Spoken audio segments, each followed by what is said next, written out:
Welcome to Beyond Curious, where the stories are unsettling, the nights are long, and curiosity can be dangerous. Stay curious, stay awake. This is where it begins.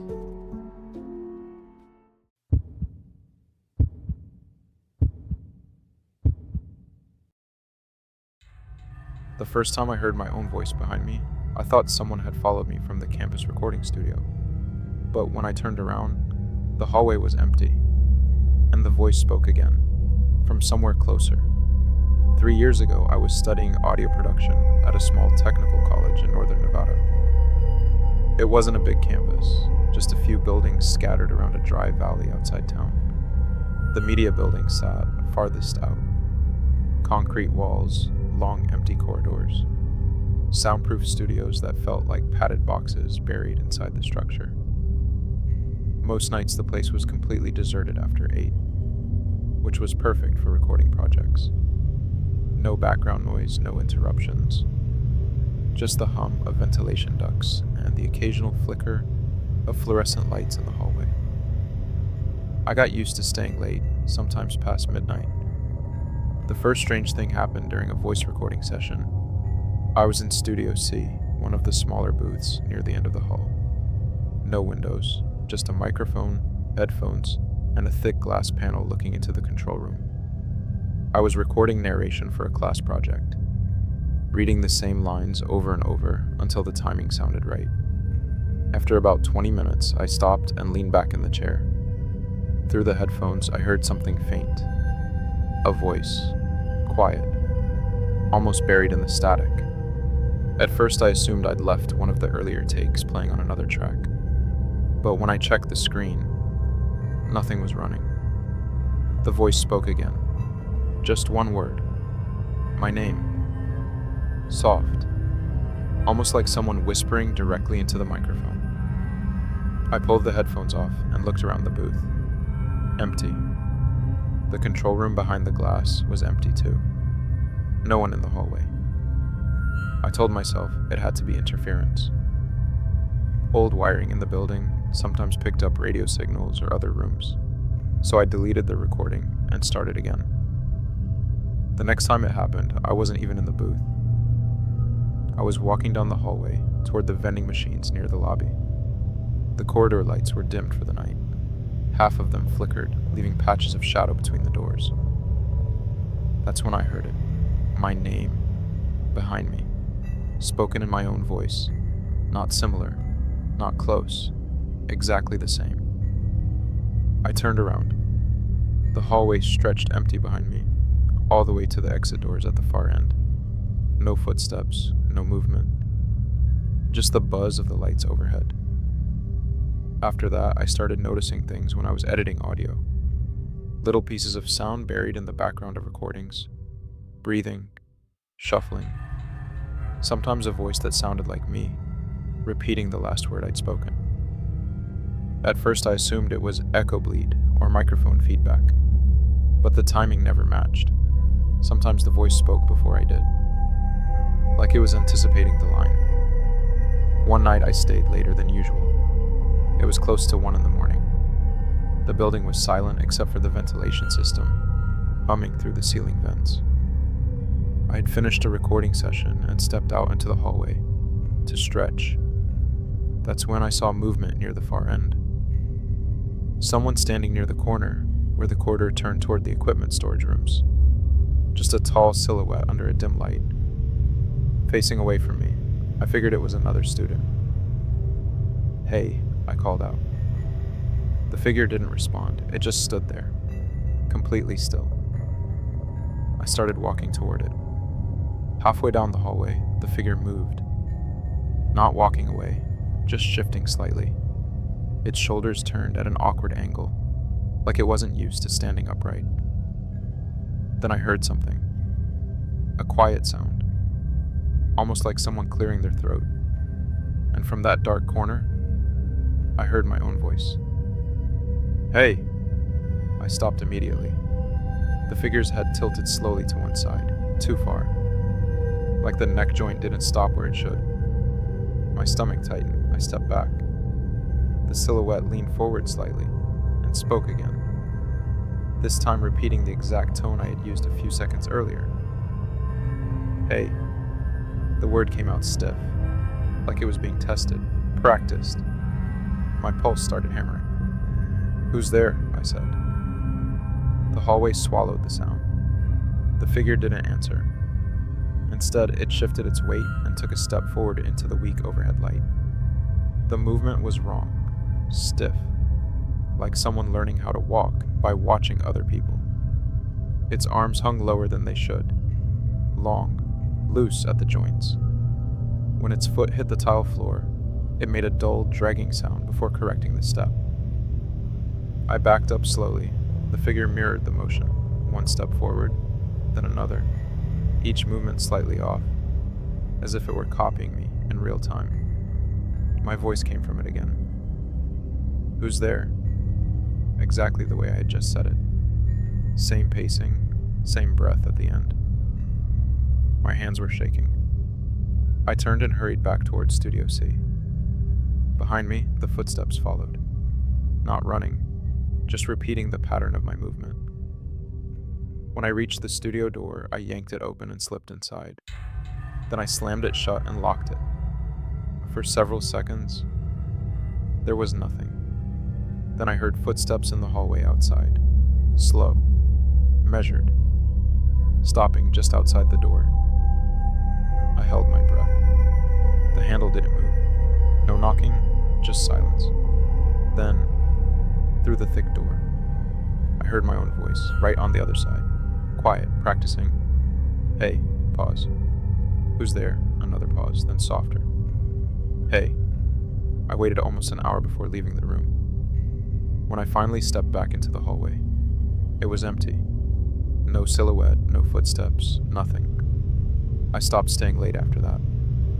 Started finishing my work during the day when other students were around.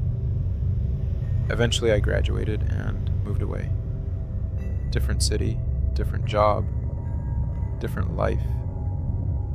I thought whatever happened back then was just something strange about that building.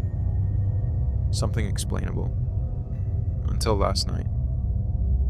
I was alone in my apartment editing audio for a freelance project.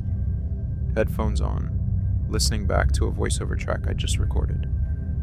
Halfway through the playback, I heard something behind the narration, a second voice, quiet, almost hidden in the background noise, repeating my words, a fraction of a second after I said them, practicing the sound. And at the very end of the file, before the recording cut off, my own voice whispered one word. Hey.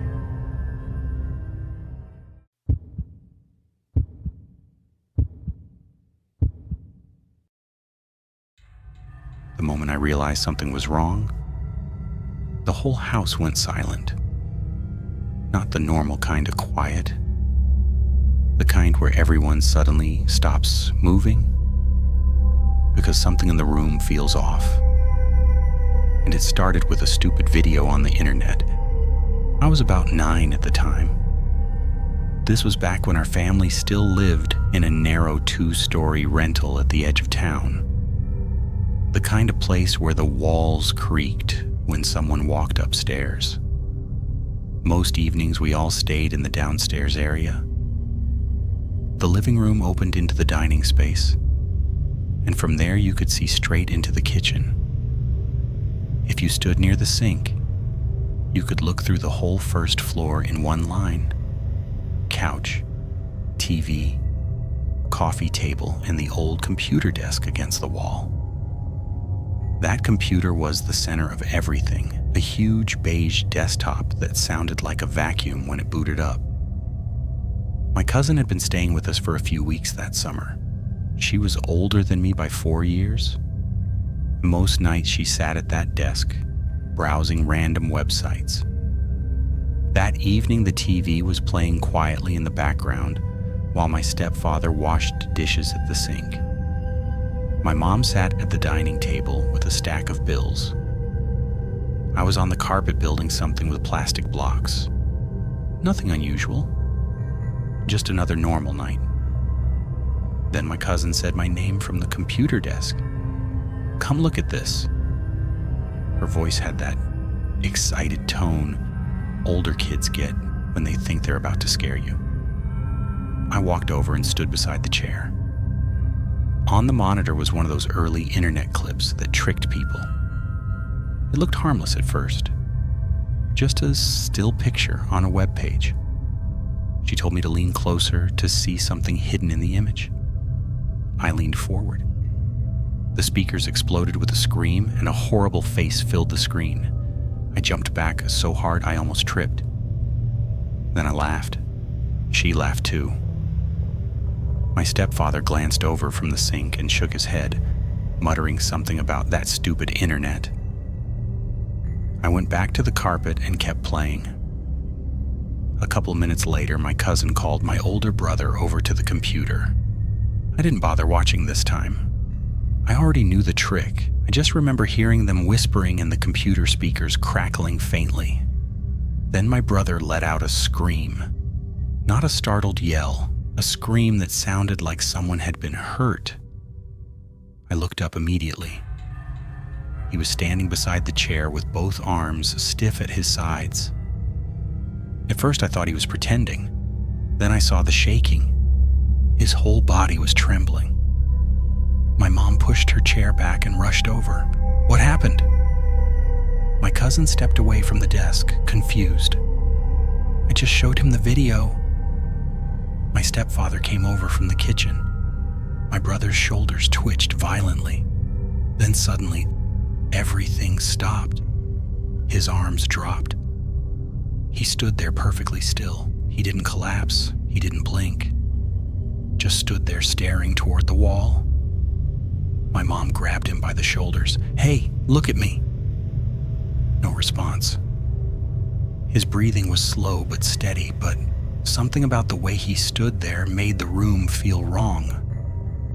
Like we were all looking at someone who wasn't fully present. My stepfather asked him what happened. No answer.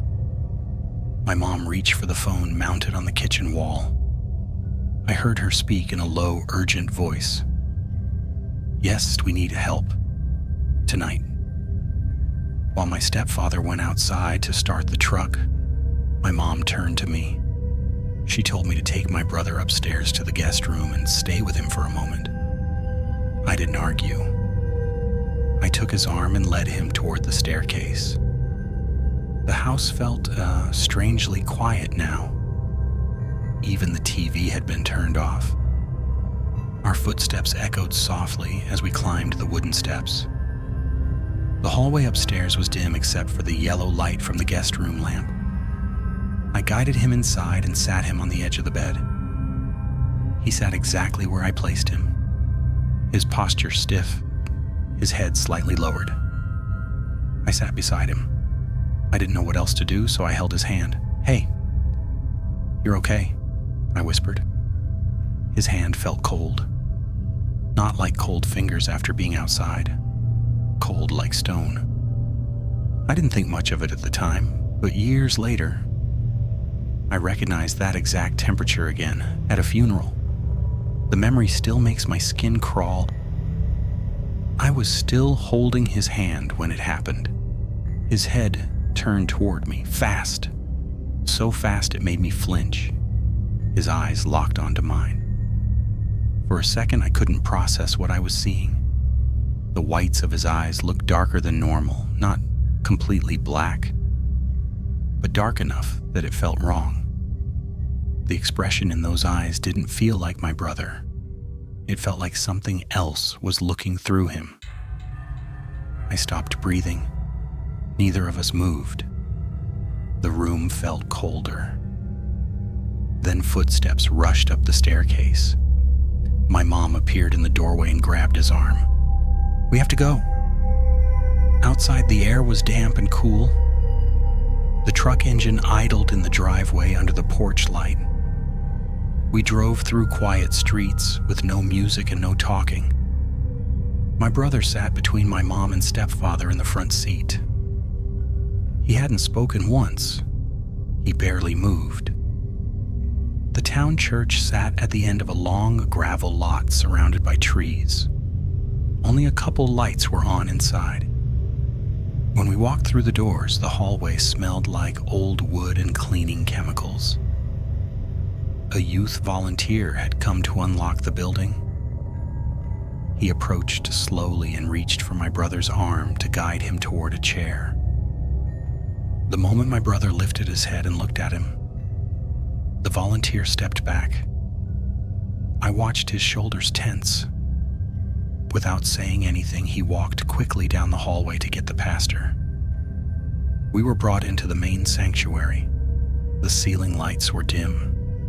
Wooden pews stretched across the room in rows. My parents told me everything was fine, but I could feel it wasn't. The air felt heavy. More people arrived quietly. Then the pastor began speaking. At first, his voice was calm, measured. Then it grew louder, stronger. Others began praying too, their voices overlapping. Then my brother screamed. The sound echoed across the sanctuary. It didn't sound like him. The voice was deeper, rougher, like the words were being forced out. "It burns," he shouted it again. "It burns." Later, he told us he never felt pain. He said he couldn't feel anything at all. My stepfather picked me up and turned me away. "Don't watch." But I looked anyway, over his shoulder. My brother was on the floor, his body twisting in sharp, jerking movements, his arms bent tightly against his chest, his legs dragging across the floorboards. The movements didn't look natural, they looked forced. I buried my face into my stepfather's shoulder and grabbed his jacket. Eventually, the shouting stopped. The room fell quiet again. By the time we left the church, the sky outside was turning gray. Morning was coming. After that night, nobody in the family talked about it, not for years. When I finally asked my brother about it as an adult, he sat there for a long time before answering. And he said when he watched the video at the computer, he suddenly felt something slam into his chest, like a wave of pressure. Then everything went dark. He couldn't control his body, but he could still see, like he was watching himself from somewhere outside.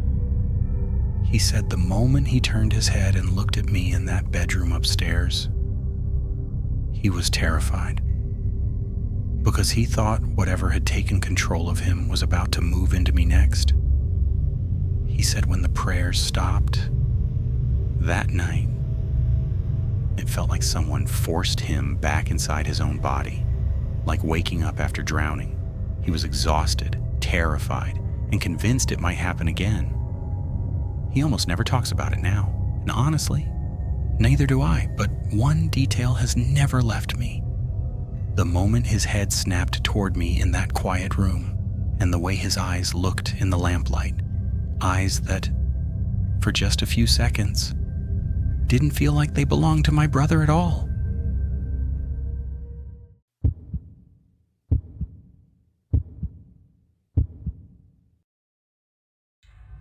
The first time I heard the sound, I thought someone was crawling through the hallway. Not walking, not running, crawling. And what makes it worse is that the sound stopped the second I opened my door. A few years ago, I lived with my older sister in a small apartment complex on the edge of town. It wasn't a big place, just 3 floors and a dozen units wrapped around a narrow indoor corridor. The building was older than it looked. The paint had been redone, but the bones of it were from the late 70s. Thin walls, hollow doors, pipes that clanked whenever someone upstairs turned on a tap. Right in the middle of the building was a square stairwell that went all the way up to a skylight in the roof. During the day, sunlight poured through it and lit the hallway floors, but at night, the skylight turned into a black mirror. The stairwell swallowed sound and carried it through the building like an echo chamber. Our apartment was on the first floor, right near the stairs. Across from us was a unit that had been empty since before we moved in. People in the building didn't talk about it much, but everyone seemed aware of it. Packages left outside that door sometimes disappeared overnight. Maintenance once said he heard someone inside when the place was supposed to be locked. Little things like that, nothing anyone could prove. So most of us ignored it. Then one night in late November, something happened. It was just after midnight. My sister was in the living room watching some late-night show, the TV lighting up the walls with that blue glow. I was in my bedroom with headphones on, scrolling through my phone. The building was completely silent. No footsteps upstairs, no traffic outside, just the occasional creak of the heating pipes. At some point, I took off my headphones and stood up to grab some water from the kitchen. That's when I heard it. From the hallway outside our front door, a soft scraping sound, slow, dragging, like fabric being pulled across the floor, inch by inch. I stood still for a second, trying to figure out what it was. Then the sound moved closer, not fast, just slow movement along the corridor. My first thought was someone dragging a heavy bag, or maybe a maintenance worker moving equipment, but it was past midnight. No one should have been doing that. The sound reached our door and stopped, right outside. For a moment there was complete silence. I walked to the front door and looked through the peephole. The hallway light flickered softly, but the corridor was empty. No one standing there, no movement. Just the long stretch of hallway leading to the stairwell. I opened the door. Nothing. The carpet outside looked undisturbed. The empty apartment across from us was dark, its door closed like always. I shrugged it off and went to the kitchen. Maybe someone upstairs moving something? Buildings make weird noises at night. I had just filled a glass of water when a scream ripped through the hallway. A loud, sudden scream. My sister jumped up from the couch. We both ran to the door. When we opened it, other doors were already opening down the corridor. People stepping out into the dim hallway. The scream had come from the apartment next to the empty one. A new tenant had moved in there that week, a young woman who kept mostly to herself. She was standing in the middle of the corridor now, wrapped in a blanket someone had thrown over her shoulders. Her hands were shaking. She kept pointing back toward her apartment. A few neighbors went inside to check. When they came back out, they looked confused. Nothing was out of place. No open windows, no broken locks. But the woman explained what she saw. She had been organizing boxes in her bedroom. When she turned toward the closet, someone was standing in the corner of the room, just a dark outline against the wall, not moving, not speaking, just standing there. She thought maybe someone had followed her inside earlier without her noticing, so she stepped toward it. And the moment she moved, it was gone. Not running, not walking, just gone. People tried to calm her down, said maybe it was a shadow, or the light from the street through the curtains. Eventually everyone went back inside. But later that night, lying in bed, I kept thinking about that scraping noise outside our door. The one that stopped right before the scream. Exactly 6 nights later, it happened again. I remember the night clearly because my sister had already gone to sleep. I was sitting at the kitchen table with my laptop open, finishing some work. The apartment lights were mostly off except for the small lamp above the sink. Outside the window, the street was completely empty. The clock on the microwave read 12:18 a.m., and then I heard it. That same sound, scraping, slow, dragging across the hallway floor. I froze in my chair.